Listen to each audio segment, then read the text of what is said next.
and welcome to LTV News. I'm Nada Marche and these are the day top stories. At least 10 people are killed after a car bomb rocks Damascus city.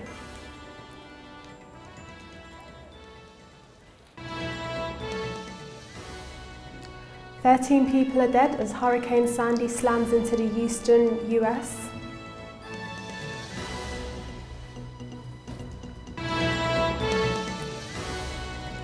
And São Paulo Fashion Week kicks off in Brazil.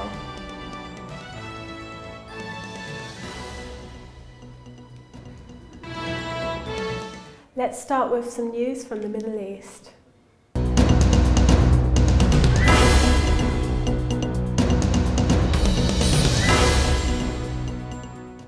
At least 10 people were killed and dozens of others injured after a car bomb went off in the Syrian capital Damascus.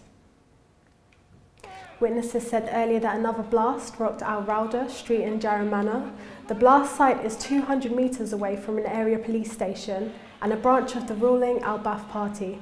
Syria has been the scene of a bitter civil war for over a year now, and an anti-government uprising began calling for the fall of the regime.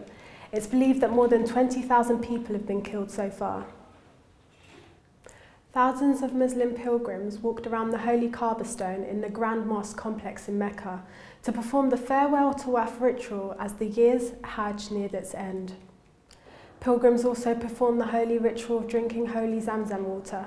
Saudi Arabia is the birthplace of Islam, and its ruling monarchy has guardianship of Islam's holiest sites of Mecca and Medina. Meccan Governor Prince Khalid Al Faisal declared that pilgrimage this year was a success, saying that all rites have been conducted peacefully without any major incident. He put the final number of people who attended Hajj this year at 3.6 million. The Saudi authorities have spent billions of dollars in recent years improving Hajj infrastructure to avoid a repeat of accidents which have killed hundreds of people during the Hajj pilgrimage in the past year. Thousands of supporters of the Shiite Muslim Houthi rebels marched in Sadr province yesterday in protest against a US drone strike in North Yemen on Sunday. Local officials said the drone strike targeted Islamist militants in northern Yemen and killed at least 4 men suspected of being Al-Qaeda members. It's believed that a drone attacked 2 houses in the Abu Jabba area and Sadr province. The US attacks are seen by many as a violation of international law and counterproductive, as civilians are also often killed. Bahrain has imposed a ban on all protest gatherings as is threatening legal action against groups considered backing escalating demonstrations and clashes. The order, announced by the Interior Ministry on Tuesday, is the most sweeping attempt to crush the kingdom's anti-government uprising since martial law rules went into effect during the early months of unrest last year. Sheikh Rashid Al Khalifa, the Interior Minister, said repeated abuse of the rights to freedom of speech and expression could no longer be accepted. Now any protest would be only permitted only once the security and stability was sufficient to maintain national unity. Moving on to world news now.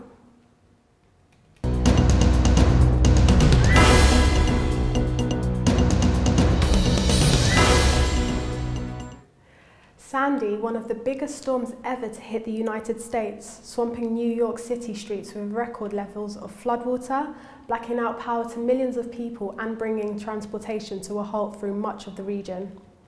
At least 13 people were reported killed in the United States by Sandy, which dropped just below hurricane status before going ashore in New Jersey on Monday. According to officials, more than 1 million people across a dozen states were under orders to evacuate as the massive system continued to break westward. The storm also slowed the presidential campaign at a key time ahead of next week's vote and closed US markets for 2 days. Hundreds of patients were transferred out of New York's university after the backup generator failed. Sandy killed 66 people in the Caribbean last week before pounding US coastal areas. Muslim survivors of 6 days of sectarian violence in western Myanmar say they still fear more clashes. Many locals had to flee bullets and burning homes to escape fishing boats after attack by local Buddhists. The United Nations said over 22,000 people had been displaced after unrest between Muslim Rohingyas and Buddhist Rakhines. They claimed at least 84 lives. New York-based Human Rights Watch earlier released before and after satellite images showing the near-total devastation of Muslim areas. The government estimates nearly 3,000 homes have been destroyed across the Rakhine state. Former tax official Arvind Kejriwal, who's launched corruption accusations at many India's elite politicians, have announced he's forming his own political party. The anti-corruption campaigner has openly condemned the son-in-law of ruling Congress Party chief Sonia Gandhi, the law of minister and leader of the main opposition party, for alleged corruption. His most recent campaign is aimed at former federal law minister Salman Kurdish for allegedly siphoning off funds of the disabled. Khurshid has denied these allegations. The whole country has now got up, and I think Congress has completely lost touch with the common people of this country. It is high time that the Congress realized that how angry the people are, and they took some concrete steps. And I just want to tell Mr. Salman Khurshid that my life is not in his hands. Striking workers at Anglo American Platinum's Amplats Rustenburg mines in South Africa refused to return to work today, despite an offer by the company to reinstate 12,000 men sacked for taking part in a 6-week walkout. Months of labour unrest in the mines have hit platinum, and gold output threatened growth in Africa's biggest economy, of drawn criticism of President Jacob Zuma for his handling of the most damaging strike since the end of apartheid in 1994. However, a number of strikes has dropped in the last 2 weeks amid management threats of mass dismissals and some payment sweep. Now here's some finance news.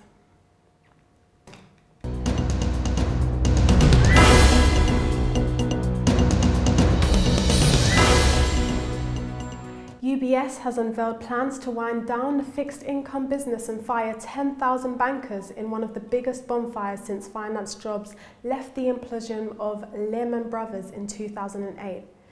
The move will focus on Zurich-based lender and a wealth manager around its private bank and a smaller investment bank, ditching much of its trading business that saw it lost $50 billion and the financial crisis of one suspected rogue trader lost $2.3 billion last year.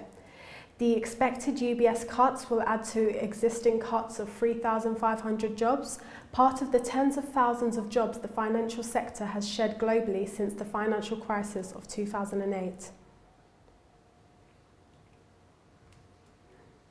Now for some sports news.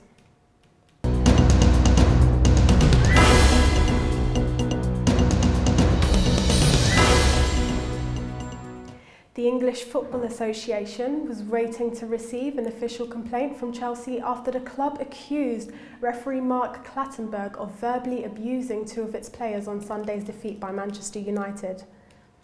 Chelsea said Clattenburg, who sent off 2 home players in 3-2 Stamford Bridge defeat, used inappropriate language towards players. Chelsea's decision to lodge a complaint against the FIFA-listed referee is largely extraordinary. Clattenburg not only sent off 2 players, but the officials rubbed salt into Chelsea's wounds by allowing Javier Hernandez's 75th minute goal that swung out the outcome United's way to stand, even though he was marginally offside before scoring. Sao Paulo Fashion Week kicked off on Monday with Brazil's top designers presenting their new winter creations. This year's winter event was delayed by a couple of months following a request by designers to give them more time to develop their collections. However, the new dates will align the Brazilian shows to international fashion calendar. Ronaldo Fraga, one of the most talented and original designers in Brazil's fashion scene, took another initiative collection to his catwalk. He's showcasing his eye-catching outfits, many of which were made from recycled materials. The evening was followed by designer Hela Rodriguez, who showed the brands of her trend in Teca. Her winter collection had a strong touch of European fashion with several leather outfits.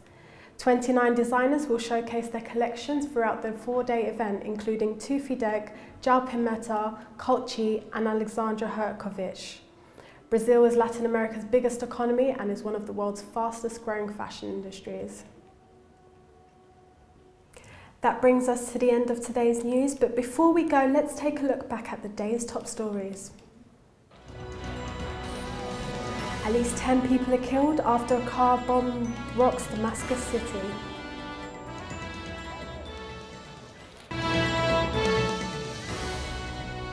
"13 people are dead as Hurricane Sandy slams into the eastern US.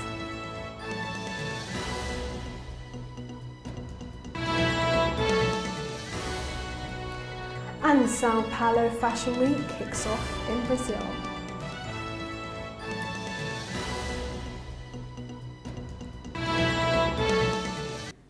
For more information, go to levant.tv. Thanks for watching. Join us again tomorrow. So from all of us here, goodbye.